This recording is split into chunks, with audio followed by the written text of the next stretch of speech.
Okay, the time is 5 o'clock. I will call the meeting to order. This is the Environmental Services Committee meeting for Thursday, September 4th. Just a reminder that the meeting will be live streamed and recorded for public viewing on the town's YouTube page. I'll remind the committee. Time is 5 o'clock. I will call the meeting to order. This is the Environmental Services Committee meeting for Thursday, September 4th. That's next. Okay, perfect.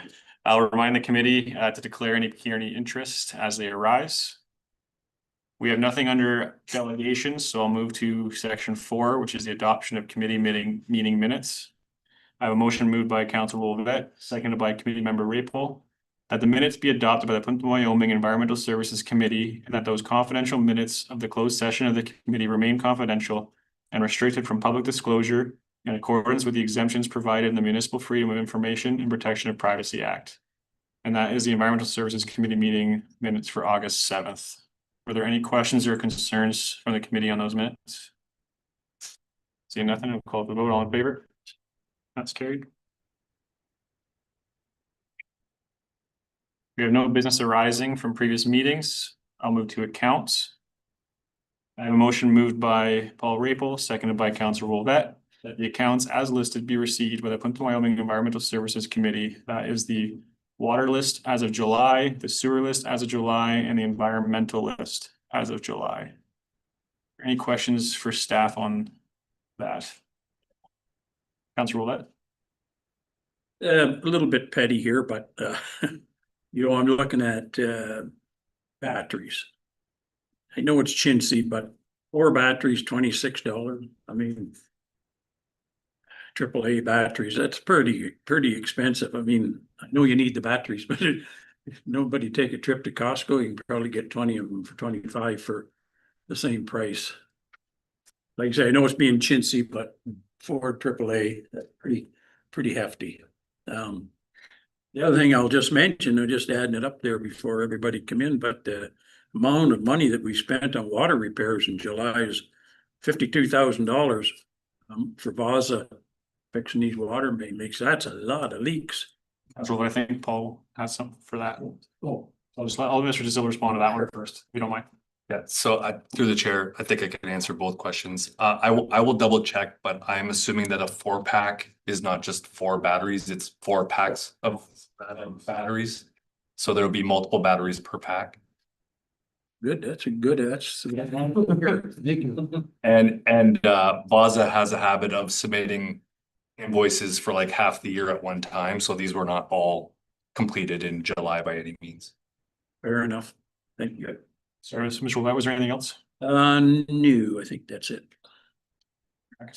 Just a question, the Egremont repairs, and we know we've always got some issues out there. Were they all within the same area or within the same mile, or were they spread out all through Egremont? Do we know that offhand? So through the chair, there was 2 that were 100 feet apart, and then the other one was about 2 or 3 kilometers down the road. Yeah, it just seems to be ongoing with that road. There's not much we can do. Okay, that's all I have, Mr. Chair.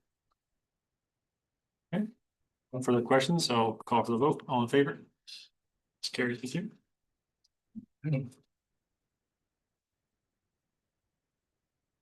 We're on to staff reports. Item 7.1, I have a motion moved by committee member Rapel, seconded by Councilor Wolvette. The report prepared by Paul DeSilva, Director of Public Works, dated August 28th, 2025, regarding the annual contractual amendment to the current operations, maintenance, and management services agreement with Jacobs be received, and that the attached amendment number 11, being an extension of the existing contract and base fee increase, be endorsed and forwarded to council for approval. And we received a staff report on that. Was there anything you wanted to add to the report before we open it up? Nothing at this time. So after reviewing that, is there any questions, concerns, suggestions from the committee? Well, I was actually looking at the 4% increase, but I think maybe I was looking at it the wrong way. 4% increase in the base fee for the whole year, not 4% increase to your hourly rate. That's correct. It's a base fee for the first year of that 5-year contract, and then it would go back to the CPI ECI blend that we've had in the contract ever since. And the 4% is really just to kind of re-level the playing field, shall we say. It's been 10 years we've had the contract. And in that time, we've seen wages in particular increase quite a bit, as well as materials and stuff like that. So it's just kind of to rebalance that, and then continue forward with the way we have been doing the contract since. So. And I guess the other thing that I noticed that goes along with the 4% increase is having to hire full-time employees. You know, you plural employees. How many employees are you hiring? So there's 4 full-time employees for Plympton-Wyoming.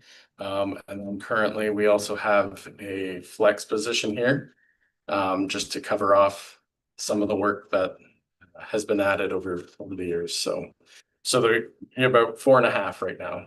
So how much of an increase is that in employees? Like So that's half a full-time employee.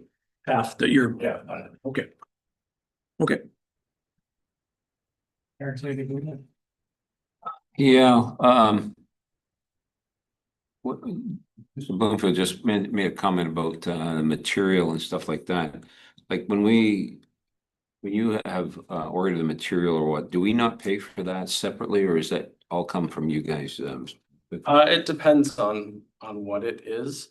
On our day-to-day uses for things like in the office, no, you guys don't pay for things like that. But for, say, if we were doing rebuilding something, you would pay for those kind of parts. But the day-to-day things you don't.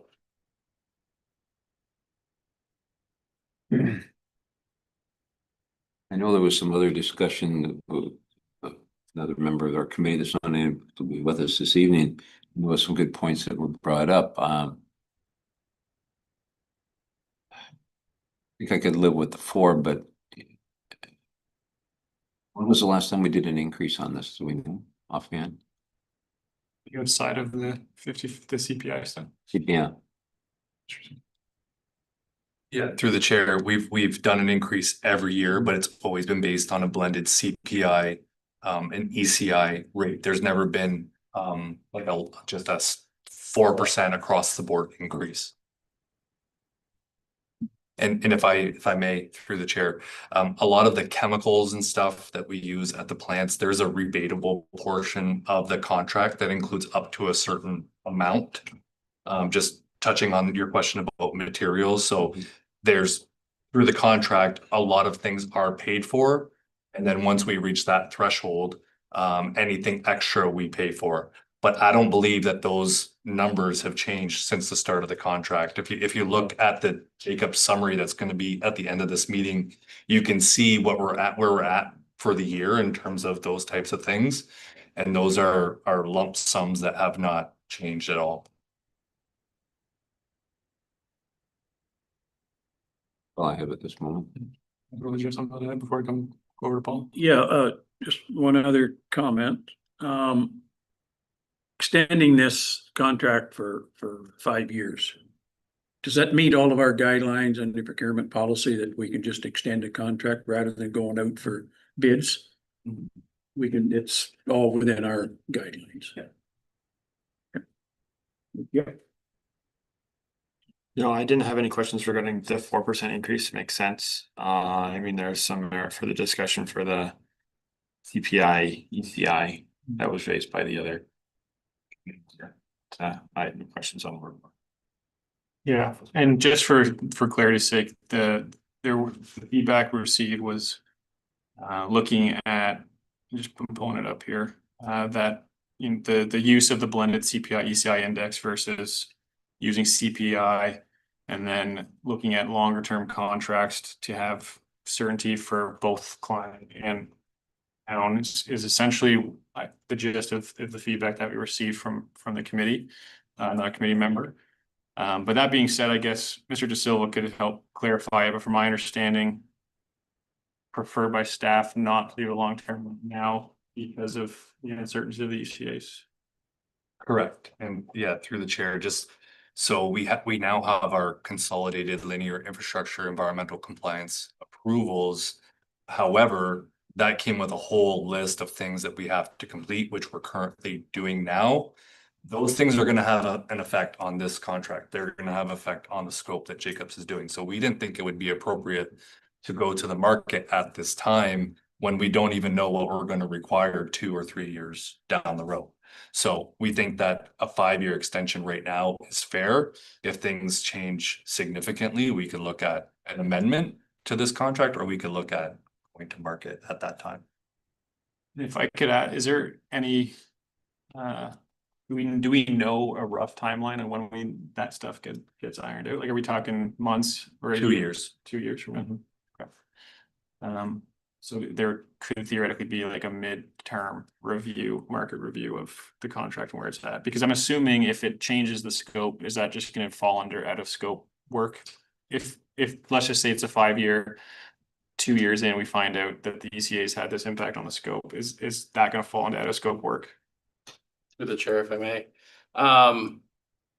It would be out of scope until a new amendment year would come up. So at the end of December of any given year.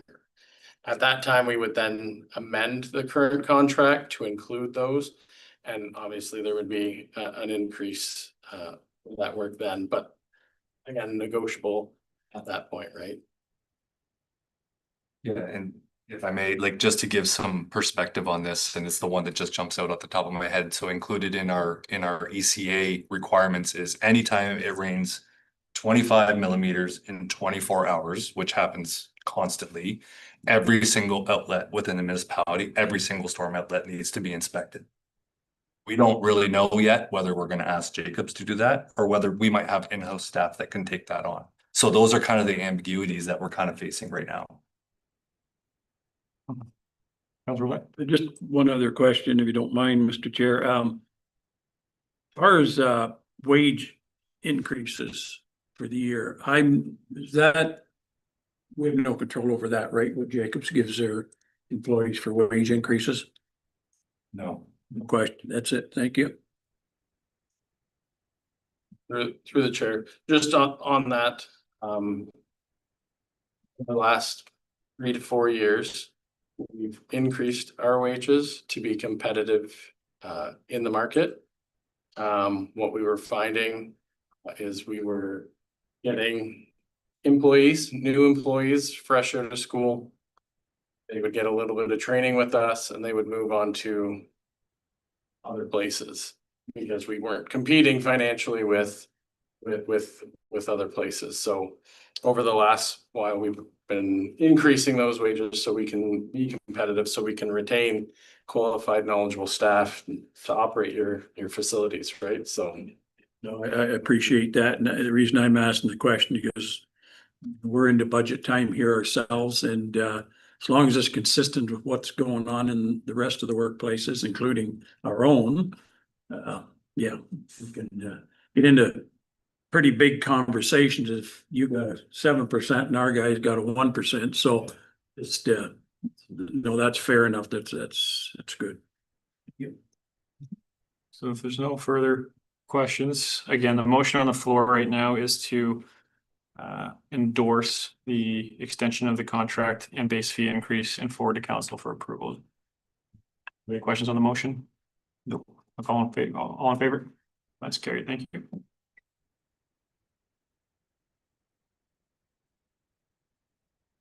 The second staff report, the 2026 proposed water and sewer budget. I have a motion moved by Councillor Wolvette, seconded by Mayor Atkinson, that the report by Paul De Silva, Director of Public Works, dated August 20th, 2025, regarding the 2026 proposed water and sewer budget be received, endorsed, and forwarded to council for approval. Were there any questions for Mr. De Silva? This is in total. Wolvette? Well, I'm assuming that you would have added the 4% increase in here, or is this separate from the regular budget? It's included. The It is 4% included, so you would have adjusted that accordingly. Yep. All in favor? Or sorry, Jason? No, there's a lot of information there. I think this committee sees kind of the same thing, you know, every year in terms of the operating, but you know, there's a lot of exciting capital projects coming down the line, and we plan to do quite a bit of public education so that our residents can understand where the money is going and how the town is investing back into the infrastructure. So I just wanted to kind of highlight the amount of money that's being spent over the next several years on capital investments. Yeah, and the capital project updates that we've been getting are certainly helpful in articulating that too. Erickson? Just a comment, and I do appreciate us knowing ahead of time so we can educate our residents. I think we've had this discussion before, Mr. De Silva. When we go out to do construction work within the municipality, we're going to continue the practice of letting our residents know well in advance that this is what's happening. Continue the practice of having meetings and all that, because I know especially the last one on the Confederation, people were so excited about that because they felt involved right from the beginning. And yeah, most appreciative of that, and it's been shared with me several times. So continue that would be good. Absolutely. In a perfect world, maybe we'll have a successful grant next year. Wouldn't that be exciting? That would be nice. That's for the 2:30. Other questions? All in favor? Carried, thank you. We have nothing under bylaws. I'll go to item 9. I have a motion moved by Mayor Atkinson, seconded by Committee Member Rapel, that the minutes from the laws meeting be received for June 27th, 2025.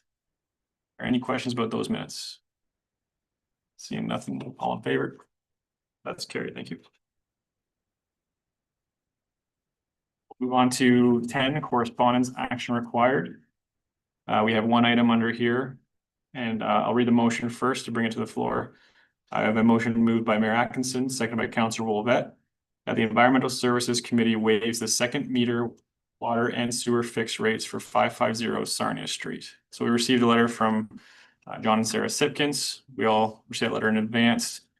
Were there questions from the committee regarding this motion or the situation? And I know John is here as well if anyone has questions.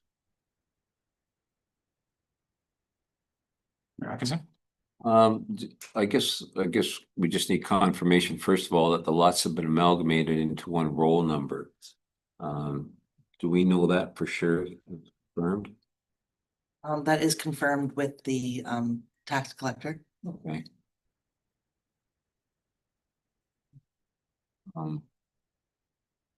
What's our past practice on this? Through the chair, I'm not sure if we've had many of these particular situations come up where you have two properties with two separate water services that have merged. And I think just for context, what had happened was there was an outstanding building permit for the garage on the second parcel. And Mr. Sipkins can probably correct me if I'm wrong, but a lawyer must have picked that up during the sale of the home. So in order to clear that condition of the building permit, they would have just installed the meter just to get it done. And then when the Sipkins moved in, they realized they were getting two separate water bills with two fixed fees for the same property. So it's in a perfect world, those properties would have been merged at one time and they would have come off the house to feed the garage, and we wouldn't be talking about this right now. But unfortunately, this is the way, because they were two separate properties with two separate water services, they were required to put in a meter when they pulled their building permit. So in staff's opinion, this is a reasonable request. We've talked to our finance people. They can accommodate it with the caveat that they would still technically get two bills, can't merge them, but we could waive the fixed fees on one of the bills. So you'd have a bill with a very, very low consumption. And the other one for the house would have a normal level of consumption.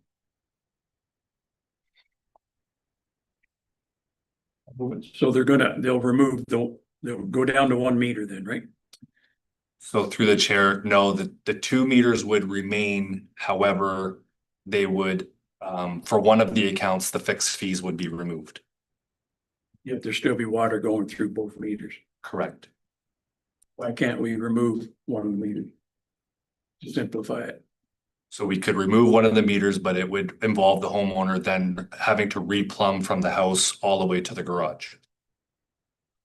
And abandon the service that's there. You can't just put a nipple in there and take the meter out and put a, That would block off I'm assuming they want water in the garage. So removing the meter would mean either that the water that they're using is gonna be unmetered or it would be turned off. yeah, okay, yeah. I guess the way I see it. That's exactly the case. They could theoretically. This isn't a situation, I don't think, where they're trying to waive. The fixed rates to fill a pool or to water their lawn, which we've seen requests for in the past. This is just. Amalgamation of properties, and whether it's being metered through to or not. They're still paying the same amount of fixed rates that you would be on your property. I know that doesn't change Property here.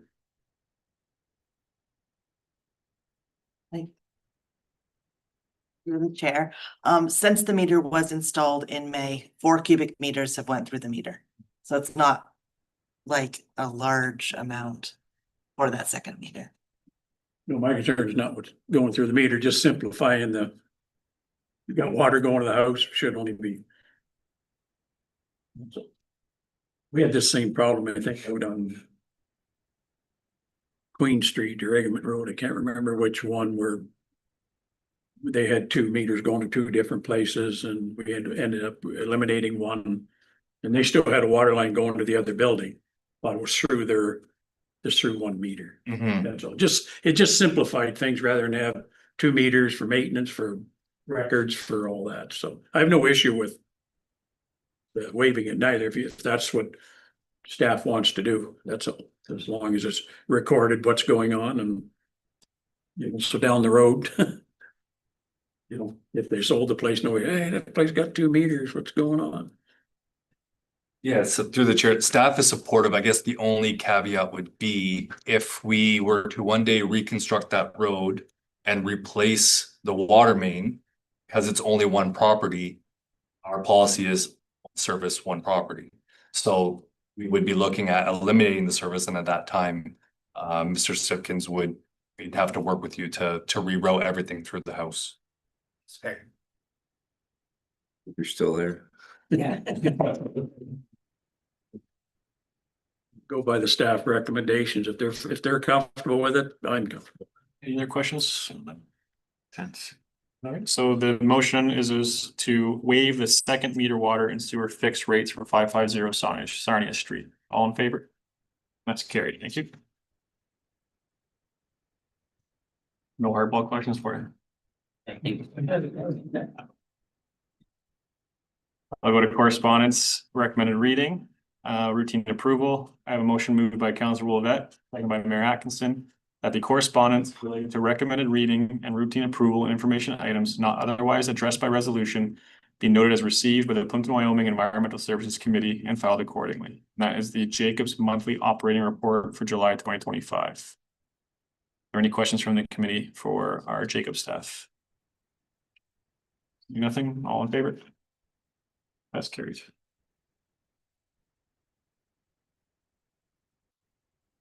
Brings us to new business related to the Environmental Services Committee.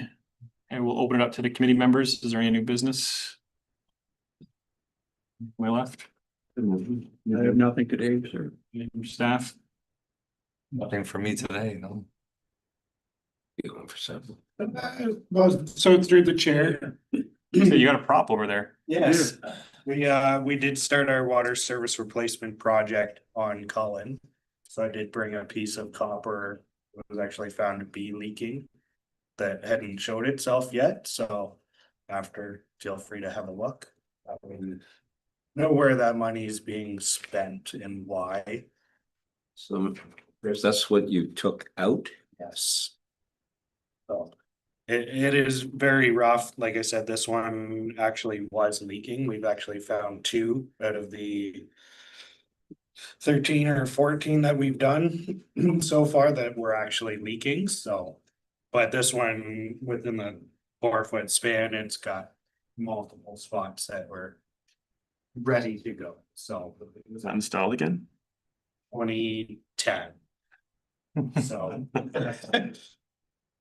And the mayor hang that in his office. Anything else? Room of the wall. I'll move to adjournment. I have a motion moved by Mayor Atkinson, second by Councilor Wolvett.